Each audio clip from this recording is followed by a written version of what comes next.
Good morning, student. Today we discuss new chapter of ecology, that is biodiversity. पीछे हम लोग 2 chapter biodiversity का खत्म कर चुके हैं.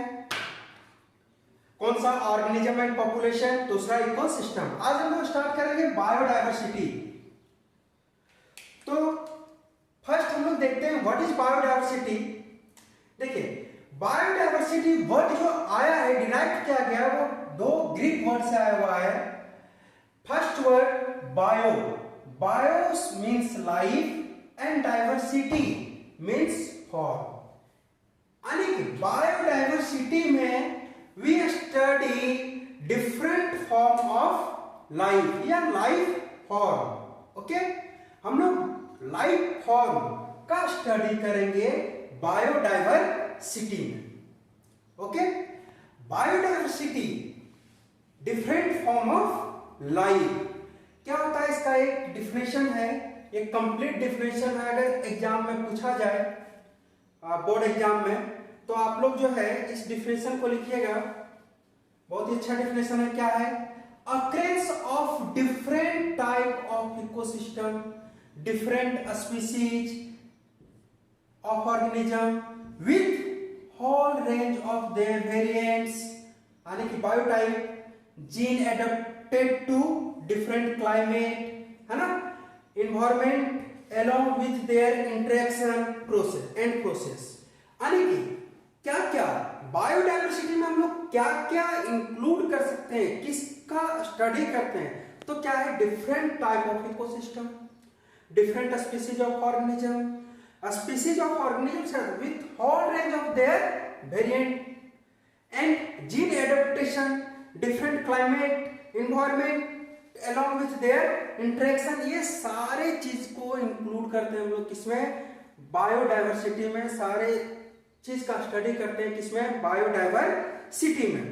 इकोलॉजी के इन सारे तथ्य का हम लोग स्टडी करते हैं बायोडाइवर्सिटी में. अगर इस डेफिनेशन को लिखिएगा मार्क्स अच्छा आता है ना. तो बायोडाइवर्सिटी हम लोग देखें डिफरेंट फॉर्म ऑफ लाइफ. अब एक हम एग्जांपल देना चाहेंगे जिससे आप लोग बायोडाइवर्सिटी को समझिएगा. ओके, मैं 3 बनाऊंगा, 1 2 और 1 3. ठीक है, ये 3 इकोसिस्टम मान लेते हैं या 3 बॉक्स है. यहाँ पे सिर्फ काव काव काव काव. ओके, यहां पे जो है वो आपका काव के साथ ऑक्स भी है, फॉक्स भी है.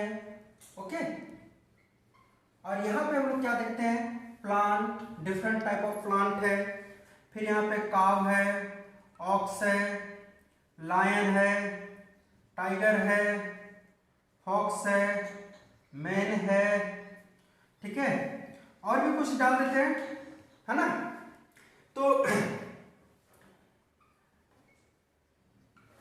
हम लोग क्या देख रहे हैं? 3 लिए. इसमें सिर्फ क्या है? काव है. इसमें 2-3 स्पीसीज है यार, यहां पे डिफरेंट फॉर्म है. तो आप लोग बता सकते हैं इसमें से डाइवर्सिटी किसमें कितना है, या सबसे ज्यादा डाइवर्सिटी किसमें है, किसको हम लोग बायोडाइवर्सिटी. देखिए, डाइवर्सिटी तो 3 दोनों हो जाएगा, तीनों हो जाएगा. ये क्या है? ये लेस डाइवर्सिटी. इसमें सिर्फ काव है तो ये क्या हो जाएगा? लेस डाइवर्सिटी हो जाएगा. इससे कुछ ज्यादा इसमें होगा और मोर डाइवर्सिटी इसमें मिलेगा. यानी ये आपका जो है वो रिच बायोडाइवर्सिटी हो जाएगा. क्या हो जाएगा? Rich biodiversity. तो हम लोग इससे भी समझ सकते हैं बायोडाइवर्सिटी इक्वल टू क्या हो गया? Different form of life. Okay, different form of life, यानी कि study of different form of life. अब हम लोग देखेंगे लेवल ऑफ बायोडाइवर्सिटी. तो हम लोग सबसे पहले देखते हैं the term was applied by sociobiologist Edward Wilson. कौन थे? Edward Wilson. ये लेवल ऑफ बायोडाइवर्सिटी में जानने से पहले हम लोग देखते हैं कि बायोडाइवर्सिटी वर्ड को सबसे पहले अप्लाई कौन किए थे, कौन यूज किए थे? तो एडवर्ड विल्सन. याद रखिएगा, ऑब्जेक्टिव के लिए आप लोग का इंपॉर्टेंट है. और अगर हम लोग लेवल की बात करें तो बायोडायवर्सिटी में 3 लेवल आपको मिलेगा। There are 3 level of biodiversity. First genetic diversity, second species diversity और थर्ड इकोलॉजिकल डाइवर्सिटी। ओके, तो फर्स्ट जेनेटिक डाइवर्सिटी किसको बोलते हैं हम लोग? जेनेटिक डाइवर्सिटी किसको बोलते हैं? तो it is the diversity in the number and type of gene as well as chromosome present in different species. Okay, genetic diversity किसको बोलते हैं? जैसे जेनेटिक्स में हम लोग स्टडी करते हैं किसका? तो स्टडी हम लोग करते हैं उसमें वेरिएशन का, डिफरेंट स्पीशीज में जो वेरिएशन है उसका स्टडी करते हैं। तो हम लोग इसमें क्या देखते हैं? ये डाइवर्सिटी जो है it is the diversity in the number and type of gene as well as chromosome. जो जीन में, जो क्रोमोसोम में जो चेंजेज है ना, जिसके कारण हम लोग जो है एक दूसरे से क्या है, डिफरेंट है, तो उसका स्टडी करते हैं। अभी हम लोग देखें तो हम लोग एक दूसरे मनुष्य से क्या है, डिफरेंट है। किसके कारण? जीन के कारण। हमारे बॉडी में जीन कुछ अलग है, आपके बॉडी में कुछ अलग है, तो हम लोग जेनेटिक डाइवर्सिटी के अंतर्गत आते हैं। जैसे हम लोग देखते हैं कि बहुत सारे ऑर्गेनिज्म है, उसमें क्या है, क्रोमोसोम नंबर हम लोगों में 46 है, तो किसी में 40 है, तो किसी में 20 है। तो क्या है कि वो क्रोमोसोम के अनुसार अलग अलग है, तो उसमें डाइवर्सिटी है ना, डाइवर्सिटी डिफरेंट फॉर्म है ना। एक एग्जांपल लेते हैं, एक मेडिसिनल या मेडिकल प्लांट है, ठीक है, नाम है उसका रॉडल्फिया सरपेंटिना, ठीक है, बहुत इंपॉर्टेंट है, नीट में इसको पूछा गया है, इसीलिए हम इसको लिखे हैं, नीट एग्जाम में ये आया हुआ था, ठीक है। तो इसमें जेनेटिक वेरिएशन है, क्या है, इसमें एक एक्टिव केमिकल पाया जाता है। ये प्लांट जो आपको हिमालय के एरिया में मिलेगा, हिमालय साइड में मिलेगा, तो इसमें एक एक्टिव केमिकल पाया जाता है जिसका नाम है रेसरपिना। ओके, नाम याद रखिएगा।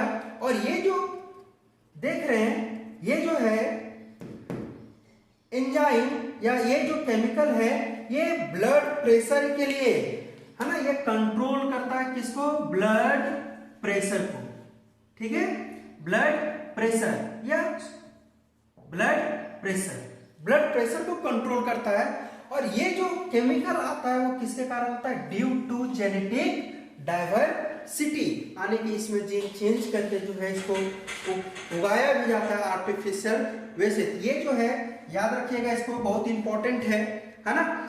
उसके बाद हम लोग और जेनेटिक डाइवर्सिटी क्या देख सकते हैं, तो हम लोग देखते हैं 50,000 स्पीशीज ऑफ राइस का जो है वो 50,000 स्पीशीज आपका मिलेगा।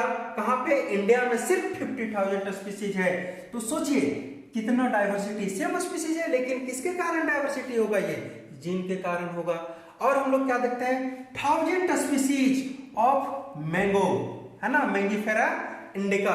तो 1000 स्पीशीज ऑफ मैंगो है किसका, कहां पे, इंडिया में। सिर्फ ये इंडिया का हम डाटा बता रहे हैं आप लोगों को। ये जो डाइवर्सिटी है, इतना जो डाइवर्सिटी है, इसी को हम लोग क्या बोलते हैं, जेनेटिक डाइवर्सिटी। ओके, नेक्स्ट हम लोग देखेंगे स्पीशीज डाइवर्सिटी।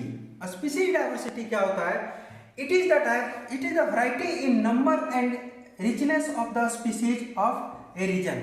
एक रीजन में, जैसे अभी हम लोग एग्जांपल जो देते, एक रीजन में जितने नंबर ऑफ स्पीशीज मिलेंगे है ना, जितना ज्यादा होगा, वो जो नंबर ऑफ स्पीशीज मिलते हैं उसी को हम लोग क्या बोलते हैं, स्पीशीज डाइवर्सिटी। और वो जितना ज्यादा होगा, यानी कि वहां पे स्पीशीज डाइवर्सिटी उतना रिच है। जैसे एक पाउंड इकोसिस्टम में हम लोग क्या देखते हैं कि वहां डिफरेंट फिश है, वहां पे एक्वेटिक इंसेक्ट भी है, वहां एक्वेटिक प्लांट भी है, फ्रॉग भी है ना, स्नेक भी, कुछ वाटर स्नेक भी है। तो क्या है, डिफरेंट स्पीशीज है। तो डिफरेंट स्पीशीज एक स्पेसिफिक रीजन में है, that is called species diversity. Okay, the number of species per unit area is called species richness. जितना ज्यादा स्पीशीज वहां पे मिलेगा वो क्या कहलाएगा, स्पीशीज रिचनेस, ठीक है। तो एक चीज और ध्यान रखिएगा, बोला जाता है कि कहीं पे अगर स्पीसीज रिचनेस है, स्पीसीज ज्यादा नंबर में है, तो वहां का बायोडाइवर्सिटी क्या होगा, बायोडाइवर्सिटी रिच होगा। ठीक है, बायोडाइवर्सिटी क्या होगा, रिच होगा। यानी स्पीसीज रिच है तो बायोडाइवर्सिटी रिच है। जैसे हम लोग क्या देखते हैं, वेस्टर्न घाट। ओके, वेस्टर्न घाट वहां जो है आपको ग्रेटर डाइवर्सिटी मिलेगा किसका, ऑफ एम्फीबियन का, देन ईस्टर्न घाट से। ओके, तो वेस्टर्न घाट में बायोडाइवर्सिटी ज्यादा है एम्फीबियन का ईस्टर्न घाट से। ओके, अब हम लोग देखते हैं इकोलॉजिकल डाइवर्सिटी। तो इकोलॉजिकल डाइवर्सिटी क्या इंक्लूड करेगा, इकोलॉजिकल डाइवर्सिटी इंक्लूड करेगा variety of form in the ecosystem. ठीक है, ड्यू टू डाइवर्सिटी। जैसे हम लोग देखते हैं डिफरेंट फॉर्म ऑफ, एक इकोसिस्टम की बात करेंगे तो हम लोग उसमें भी क्या देखते हैं, डिफरेंट फॉर्म। जैसे क्या देखते हैं, नीचे नीचे अभी बताएंगे नीचे क्या होता है, ट्रॉफिक लेवल। एक इकोसिस्टम में डिफरेंट ट्रॉफिक लेवल भी आपको मिलेगा। Ecological process like nutrient cycle, है ना, फूड वेब, एनर्जी फ्लो, ये आपको क्या मिलेगा, डिफरेंट फॉर्म में मिलेगा। एक इकोसिस्टम में अगर ये एक से ज्यादा नीचे हो, एक से ज्यादा ट्रॉफिक लेवल फ्लो करे, तो वो सब इकोलॉजिकल डाइवर्सिटी के अंतर्गत आएगा। अब आप लोग नीचे का बात करते हैं हम लोग, बाकी तो trophic level, ecological process like nutrient cycle, biogeochemical cycle, food web और एनर्जी फ्लो आप लोग तो पढ़ चुके हैं। एक नीचे वर्ड आया हुआ है, तो नीचे क्या है, जैसे एक तालाब आप लोग देखे होंगे, तालाब के साइड में देखते होंगे कुछ एक्वेटिक इंसेक्ट है जो इसी एरिया में मिलेगा।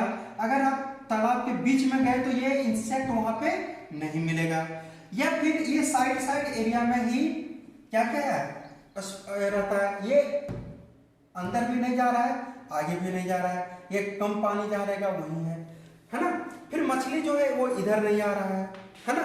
तो जैसे बड़ी मछली है तो इधर नहीं आ रहा है, क्यों नहीं आ रहा है, क्योंकि ये अगर यहाँ आएगा, इधर आ जाएगा, तो इसको जो है यहाँ पे हम लोग देख लेंगे, या इसका जो है प्रीडेटर इसको देखेगा और इसको मार लेगा। ये अगर यहाँ जाएगा तो बड़ी मछली जो है आराम से खा जाएगा। तो क्या हुआ, ये इसका स्पेसिफिक प्लेस हुआ, ये इसका स्पेसिफिक प्लेस हुआ। तो organism which occupy specific place which is favourable for that organism, that is called नीचे। ठीक है, उसी को हम लोग क्या बोलते हैं, नीचे। नीचे स्पेसिफिक प्लेस को बोलते हैं जहां पे ऑर्गेनिज्म अपना सर्वाइव कर सके, रिप्रोड्यूस कर सके, नंबर को बढ़ा सके, वो इसका नीचे कहलाता है। तो हम लोग क्या देखेंगे कि अगर एक इकोसिस्टम में डिफरेंट नीचे मिले, है ना, डिफरेंट ट्रॉफिक लेवल मिले, न्यूट्रिएंट साइकिल मिले, फूड वेब मिले, अगर इस सब में वेरिएशन आए, है ना, तो उसको हम लोग क्या बोलेंगे, ecological diversity. Okay, different type से इंटरेक्ट करे, है ना। यानी अगर डिफरेंट फूड चेन होगा, डिफरेंट न्यूट्रिएंट साइकिल होगा, डिफरेंट वैसे एनर्जी फ्लो होगा, तो अब इसलिए है कि उस इकोसिस्टम में नंबर ऑफ ऑर्गेनिज्म क्या हो जाएगा, ज्यादा हो जाएगा, इसलिए डिफरेंट फॉर्म में हो रहा है। तो उसको हम लोग क्या बोलेंगे, इकोलॉजिकल डाइवर्सिटी। अगर हम लोग इकोलॉजिकल डाइवर्सिटी इंडिया की बात करें, इकोलॉजिकल डाइवर्सिटी इन इंडिया तो क्या है, बहुत हाई है। ओके, इकोलॉजिकल डाइवर्सिटी इंडिया में बात करें तो बहुत हाई है। क्या है, large number of ecosystem like desert, rain forest, coral reef, wetland, है ना। हम लोग जो है काफी तरफ से यहाँ देख सकते हैं आप, यहाँ इंडिया में, इंडिया ही एक ऐसा कंट्री है जहाँ पे 6 मौसम एक साथ चलती है ना, साल। और क्या, इसके साथ आप जो है यहाँ पे किसी भी तरह के इन्वायरमेंट का आनंद ले सकते हैं हमारे इंडिया में, जैसे डेजर्ट का, ग्रासलैंड का, रेन फॉरेस्ट का, कोरल रीफ, वेटलैंड, काफी वैरायटीज ऑफ स्पीसीज यहाँ पे मिलता है। यहाँ पे काफी वैरायटीज ऑफ इकोसिस्टम भी आपको दिखेगा। तो यहाँ पे इकोलॉजिकल डाइवर्सिटी जो है वो बहुत हाई है। आज के लेक्चर में हम लोग इतना ही देखेंगे।